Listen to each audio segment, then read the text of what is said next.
Hello, and welcome back to the Wild Gardens. I'm your host, Martin Hale. Today, we're visiting a very special place, a very interesting place, a very famous place, the Antelope Valley, California Poppy Reserve. You know, we've looked at wildflowers in the deserts of the Anza Borrego, in Joshua Tree, in the East Mojave, in the West Mojave. We've seen flowers in the chaparral regions of the Santa Ana Mountains and the Elsinore Mountains, down in San Diego County. We've looked at wildflowers in the mountains of San Bernardino and in the San Gabriel forests. Today, we're coming to a place that many people know about. We'll find out later how many visitors a year they get. I'm curious myself. It's a beautiful, spectacular spot and unique in all the state. Let's go inside, meet some friends, and see what they have to offer us. I've come to the Poppy Reserve many times in past years, but I had no idea of its history. Before we see the poppies and other wildflowers, let's go inside and take a look at the visitor center.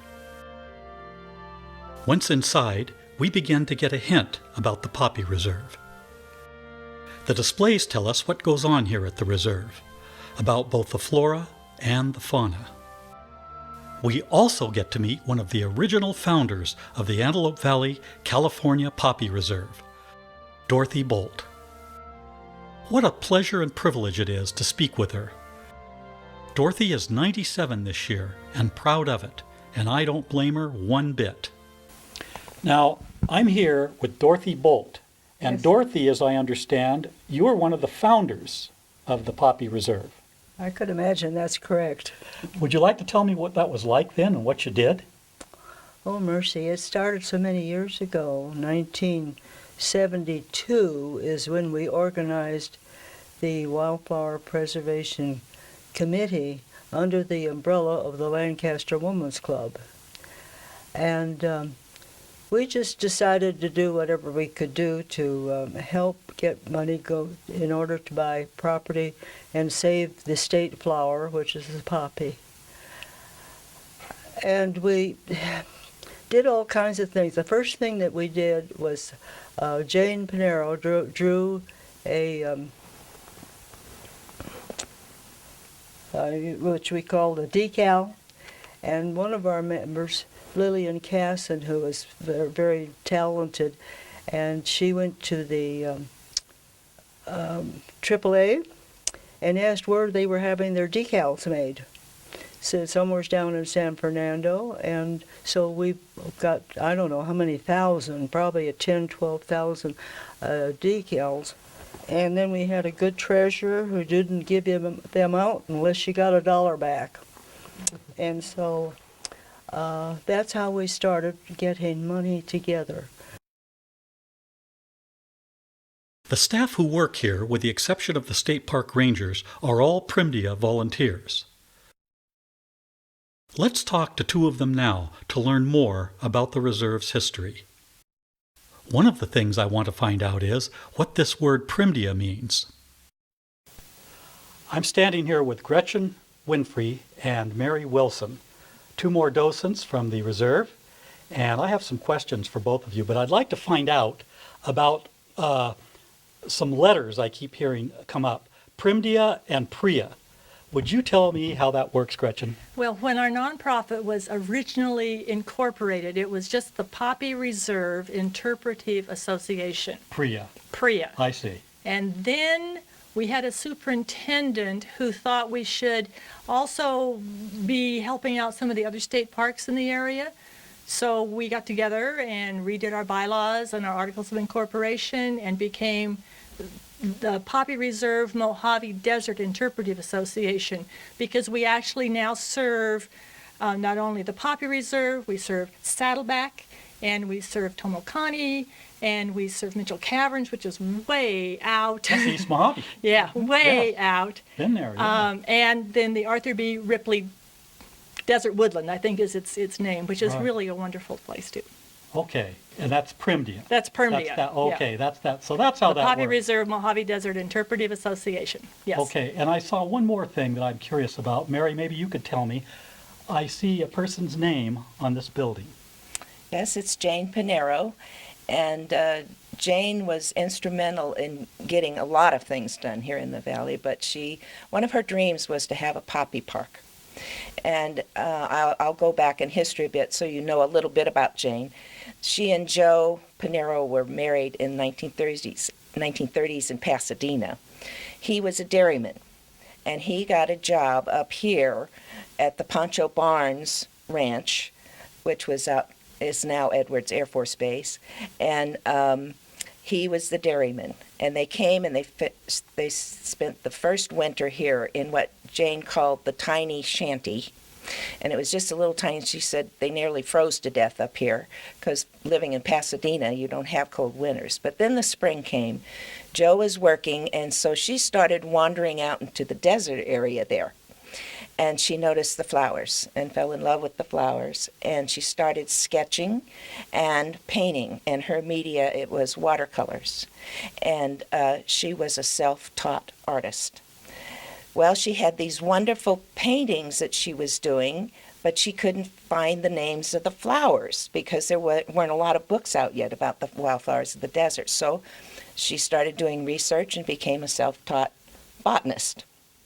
Then in the 1960s, and she was involved with the Lancaster Women's Club and with Dorothy, who you've met, and that group. And they decided that they would have a wildflower center because so many people were coming up to the valley to look and didn't know where to look.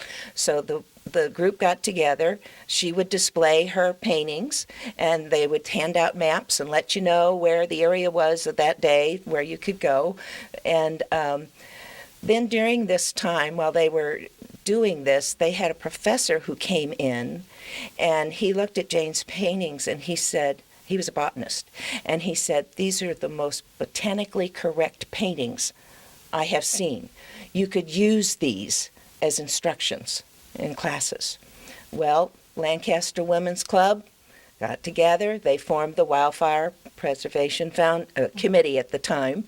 And so Jane and Dorothy and the whole group, they got together and they decided that they would buy 125 of Jane's paintings. And so that was their original idea, was to raise the money to buy the paintings. Mm-hmm. All those paintings, I believe the total was $5,000. Wasn't that amazing? Anyway, during that same time, the the State Parks and Recreation's environmental group had just finished a 5-year study on where the best place in California for the state flower was grown consistently, and it happened to be Fairmont Buttes and the Antelope Buttes, which is what we're standing on right now. So Jane went back, and the committee decided that not only should they raise money for the paintings, but they should also raise money for the land to buy this property for a poppy park, which was one of Jane's ideas. Well, they did it. The paintings you see in the alcove over there are part of the 125 that were originally bought by the Wildflower Preservation Group. They bought those, they donated it to the state parks for keeping them and displaying them. Then they also got over 1,000, I think it was 1,400 acres, and they donated that to the state parks for the park. And then it was named the Antelope Valley, California Poppy Reserve. That's the name of this. And they, in 1976, when this was dedicated, they also said there will be a building, and it will be named the James S. Pinero Interpretive Center. That is quite a story. Mm-hmm. So that's how it started. That's how it started. Here are two more longtime Primdia volunteers. They are Jerry Coleman and Pat Simmy. Jerry tells us more about the reserve and what they do. Tell me about this. Okay, this is a brochure from our Wildflower Foundation, and we hand this out giving them a little history of the foundation, when it was formed, and so forth. And on this, we have provisions for donations to our Wildflower Foundation. And our money goes to buy land for the park, and now recently we've amended our bylaws so we can help improve the park here. I see. And so we give these out to people just when they come to the park. It's just a handout. And also, among these donations, we get donations for memorial benches here. And they're positioned along the trails here, which we have 8 miles. I think I'm right on that, 8 miles of trails. And believe me, when you're hiking out there on the top of the trail, the furthest one, a bench is a welcome sight. Just have a little rest. Let's go outside now and enjoy the scenery.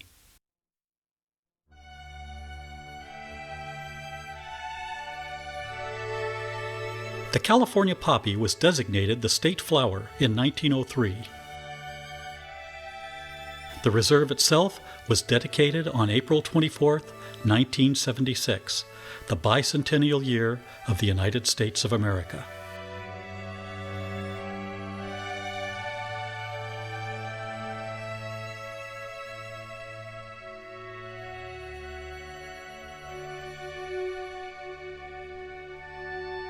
And the answer to that question I had about how many people visit the reserve during the spring? Up to 100,000. The Poppy Reserve is set up with a series of trails that allow us to walk through it and enjoy all the views. We can't go off the trails because we would be trampling the flowers and compromising the habitat.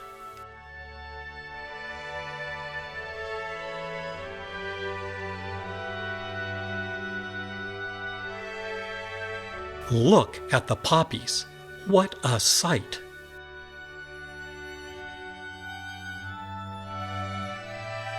You know, I could describe this place and talk about it all day long, and without pictures, it would be meaningless to anyone who hasn't seen it.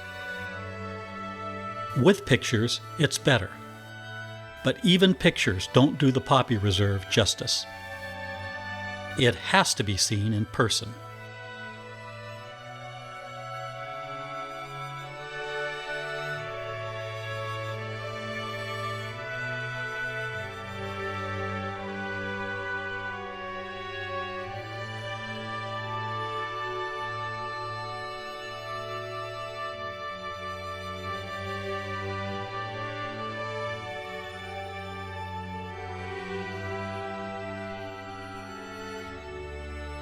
Each year, the spring bloom is different. Sometimes there are masses of goldfields. Those are the yellow patches you see. And there are years when owl's clover form great masses on the hillsides. First and foremost, though, are the poppies. Speaking of poppies, we have 2 types here in the reserve. One type is the annual poppy. They're around for the spring season, then die off. The next year, if the rains and other conditions are right, a new bloom comes from the seeds of the previous years. Perennial poppies are the other type. They live here all the time and bloom during the late winter through the spring season. There are more things to see here than just poppies. As we saw in earlier pictures, there are other flowering plants that grow here at the reserve. Owl's clover lives here.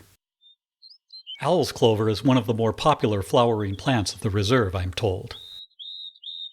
The 2-toned maroon bracts with the white tips make for a very interesting looking plant. Not beautiful maybe, but interesting and pretty. Of course, that's just a personal opinion. As much fun as they are to look at as individuals, it's when they mass in good years that they become truly wonderful. While looking at some of these breathtaking views of the reserve, we see these huge patches of yellow covering the hillsides. Chances are that a lot of these yellow patches are masses of gold fields. I found this member of the sunflower family in many types of habitat in Southern California, but I must say they seem to love it here. They can grow so densely that there can be up to 800 plants per square foot. The flowers have a nice fragrance. Certain desert areas do seem to be particularly conducive to them.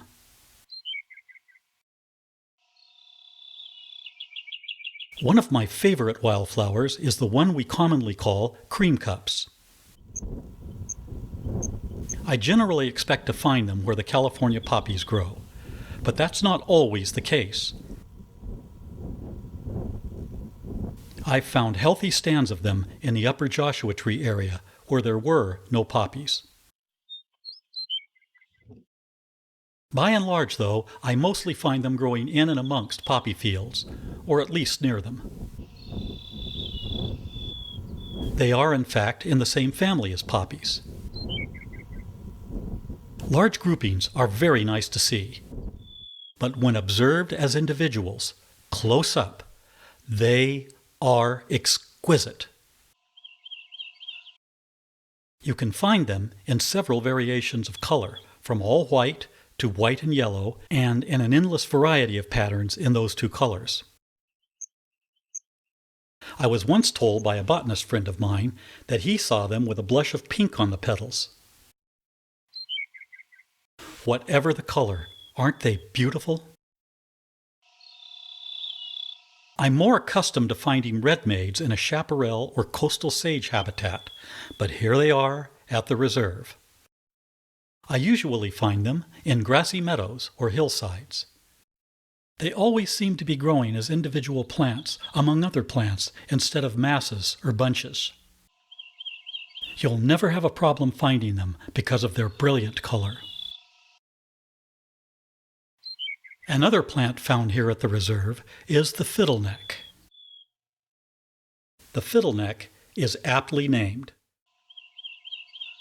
The top of the plant is coiled like the neck of a fiddle. It unfolds to make the flowers easily available to pollinators. In Southern California, I found fiddlenecks of one variation or another from the deserts to the hills and everywhere in between. The young stalks were crushed and eaten with salt by Native Americans as a source of greens. There are several kinds of lupin plants growing on or near the reserve. Lupins are a member of the pea family, botanical name Fabaceae, and are common all over Southern California. My favorite lupin by far is the pygmy-leaved lupin. I've always called it miniature lupin. It's a perfect example of why common names don't matter. The botanical name is Lupinus bicolor, or to translate, two-color lupin. That perfectly describes the plant. Like many other wildflowers, these are relatively small.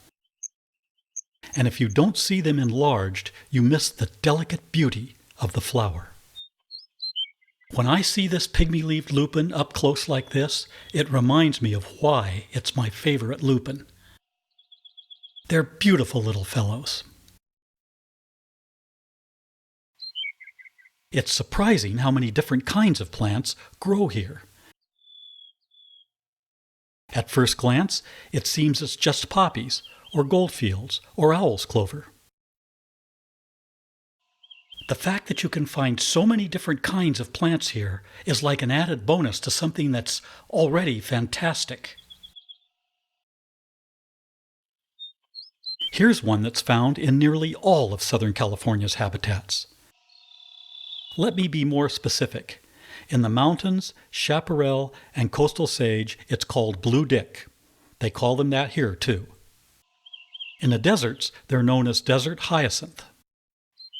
These plants are a bulbed perennial and a member of the lily family. It stores food and water in a bulb buried in the ground. Native Americans dug up and ate the bulbs.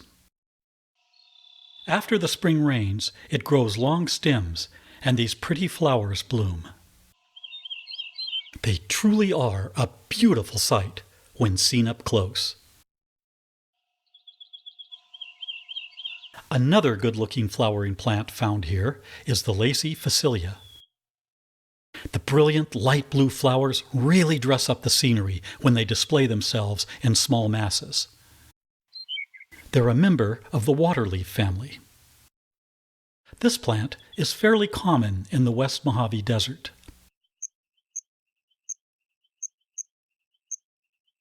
I've always liked gilias, and the Davy gilia is a standout example of gilia magnificens. They can be found in small clusters or individually in the Poppy Reserve. Gilias are very difficult to identify. For our purposes, we'll call this one Davy gilia, but I can't swear that it is. The problem is that so many of these plants look alike. Let's go back and revisit the namesake of the reserve, the California poppy. Remember, I mentioned that these plants come in both annual and perennial forms. Well, another interesting thing about poppies is the varieties of colors they can be found in. Poppies are widespread throughout a good part of California. I'm sure that's one of the reasons it's the state flower.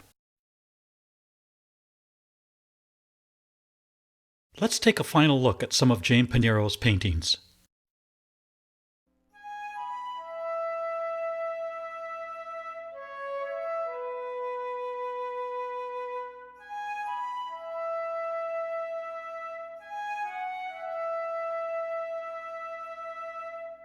I stand in total awe of the intricate detail of the watercolors, combined with their beauty as artwork.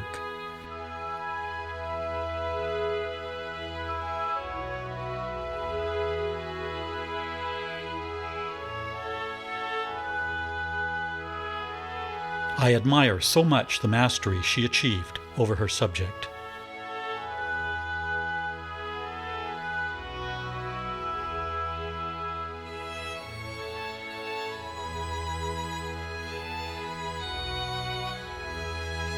I have traveled over many of California's floristic regions, but I have to say the Poppy Reserve takes the cake. It isn't just about the poppies, but about the preservation of the land itself.